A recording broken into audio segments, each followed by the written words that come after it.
This question is related to inequalities. और इस question में हमारे पास एक ट्रायंगल जो है वो ड्रॉ हुआ हुआ है, triangle A B C. And this triangle is formed by 3 straight line, right. तो जिसमें एक straight line x is equals to 3 है, and the second is y is equals to 6, and third is y is equals to x plus 1/2।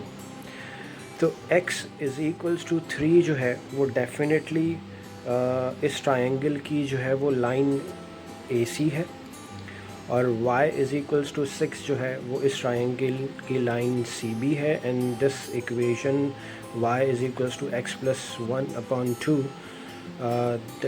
the equation of this equation is of line AB, ठीक है। तो अब ये बात कैसे हमें पता चलेगी कि x इज़ इक्वल्स टू 3 जो इक्वेशन है वो लाइन AC की है। उसकी वजह ये है कि अगर मैं इस लाइन को फर्दर एक्सटेंड करता हूँ तो ये मेरे x एक्सिस को टच कर रही है। तो हम ये बात ऑलरेडी जानते हैं कि जब कभी भी कोई वर्टिकल लाइन ड्रॉ होगी वो हमेशा उसकी इक्वेशन जो है वो x is equals to a होती है फर्स्ट ऑफ ऑल। और when a line which is parallel to the x axis means कि जब भी कोई लाइन हॉरिजॉन्टल ड्रॉ होगी ग्राफ पर तो उसकी इक्वेशन हमेशा हॉरिजॉन्टल लाइन की जो इक्वेशन होती है वो y is equals to b के फॉर्म में होती है। अब यहाँ पे जो b होगा वो वही वैल्यू होगी जो कि y एक्सिस शो करेगा, right. So y is equals to 6 का मतलब ये है कि दिस कोऑर्डिनेट इज़ 0,6 मीन्स कि यहाँ पे y की वैल्यू 6 है, ओके। और दिस कोऑर्डिनेट जो कि लाइन AC एक्सटेंड होने के बाद x एक्सिस को कट कर रही है, तो x एक्सिस पर वी ऑल नो कि x एक्सिस पर x की वैल्यू तो होती है but y is always 0, so the value of x is 3 on the x axis. So ये हमारे पास एक तरीका है इक्वेशंस को आइडेंटिफाई करने के लिए। और अब जो है वो फर्स्ट पार्ट में हमें एक region inside the triangle is defined by 3 inequalities जो कि ऊपर मेंशन हुई हुई हैं। इन तीनों इनइक्वालिटीज़ से एक रीजन है जो कि इनसाइड ऑफ दिस ट्रायंगल ये डिफ़ाइन कर रही हैं। अब हमें इन तीनों इनइक्वालिटीज़ को लिखना है, ठीक है। तो x इज़ इक्वल्स टू 3 को अगर हम इनइक्वालिटी में चेंज करना चाहते हैं तो हम सबसे पहले तो ये देखेंगे कि इस x इज़ इक्वल्स टू 3 का जो राइट साइड वाला पार्ट जो है वो हाईलाइट हुआ है या लेफ़्ट साइड हाईलाइट हुई है, ठीक है। तो x इज़ इक्वल्स टू 3 के लिए अगर region inside the triangle define कर रहा है इन तीनों इनइक्वालिटीज़ को, तो इसका मतलब ये है कि इस इक्वेशन का, इस लाइन का राइट वाला पार्ट जो है वो हाईलाइट हुआ है, तो राइट वाला पार्ट ग्रेटर को शो कर रहा है, ठीक है। तो जो फर्स्ट इनइक्वालिटी होगी वो x इज़ ग्रेटर देन 3 हो जाएगी, ठीक है।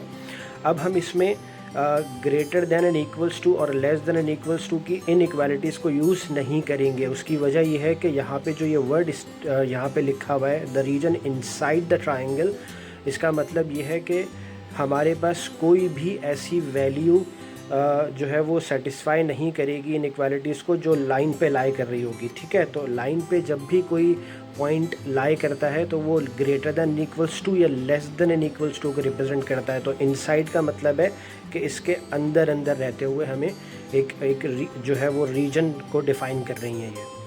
तो the first is x is equals to 3 and for this y is less than y is equals to 6 के लिए हम ये देखेंगे कि इस लाइन का अबव वाला एरिया जो है पार्ट हाईलाइट हुआ है या इसका बिलो साइड हाईलाइट हुई है। तो इस लाइन की बिलो वाली साइड हाईलाइट हुई है, तो इट मीन्स कि this equation is showing less than, तो y इज़ लेस देन 6, ये सेकेंड इनइक्वालिटी हो जाएगी। और for this equation y is equals to x plus 1/2, क्योंकि ये जो लाइन है जो left to right upward trend show कर रही है, तो left to right upward trend जब भी कोई लाइन शो करती है तो उसका जो ग्रेडियंट होता है कि वो हमेशा पॉजिटिव होता है। तो इसीलिए यही लाइन जो है वो यही इक्वेशन जो है वो इस लाइन को रिप्रेजेंट करेगी, ठीक है। तो अब इस लाइन का जो अबव एरिया है, अबव पार्ट है, वो हाईलाइट हुआ हुआ है, बॉटम पार्ट इसका या बिलो जो साइड है वो हाईलाइट नहीं हुई, ठीक है, रीजन हाईलाइट नहीं हुआ। तो y के लिए ग्रेटर है तो y is greater than x plus 1/2 हो जाएगा। तो यही हमारी तीनों इनइक्वालिटीज़ हैं जो कि एक ऐसे रीजन को डिफ़ाइन कर रही हैं जो इनसाइड द ट्रायंगल है, ठीक है। The part B is the point 4, k where k is an integer, again non fraction non decimal number को इंटीजर कहते हो आप, लाइज इनसाइड द ट्रायंगल, वो इनसाइड द ट्रायंगल है, and we are suppose to find the value of k। We know that coordinates हमेशा x और y को represent करते हैं, तो हमारे पास x की वैल्यू तो 4 है, but we have to find out value of y क्या होगी। तो if x is equals to 4, तो अकॉर्डिंग टू द इनइक्वालिटी जो हमने सबसे पहली इनइक्वालिटी को जो है वो लिखा है, तो x अगर 4 के बराबर है तो 4 इज़ ग्रेटर देन 3 है, तो दिस ये सेटिस्फाई कर रहा है मेरी इनइक्वालिटी को।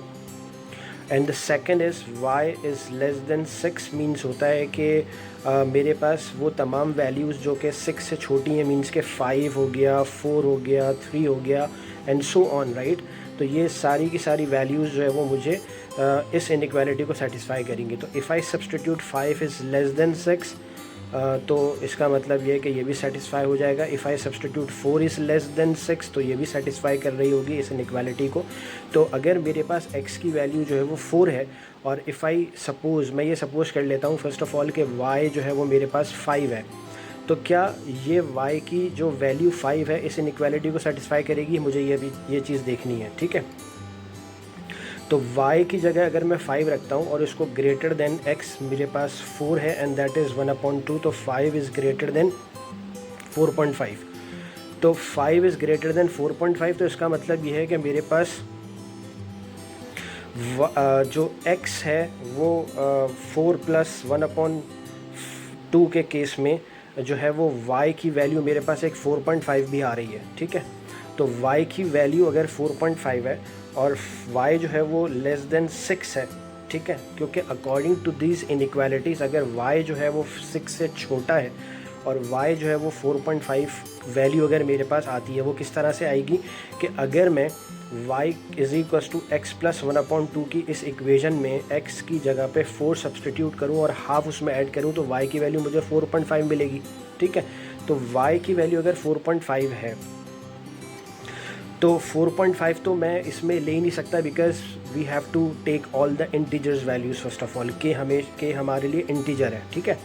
तो मेरे पास जो k की वैल्यू आ रही है वो 5 ही होगी, ठीक। उसकी वजह यह है कि अगर मैं इसमें 4 की सब्सटीट्यूशन करके इस थर्ड इनइक्वालिटी को सेटिस्फाई करने की कोशिश करूं, तो if I substitute 4 in place of y and it is greater to 4.5, तो ये स्टेटमेंट रॉन्ग हो जाएगी कि 4 इज़ नॉट ग्रेटर देन 4.5। तो I can not take 4, I can not take 3, तो माई वैल्यू ऑफ k और y will be equal to 5। Thank you very much.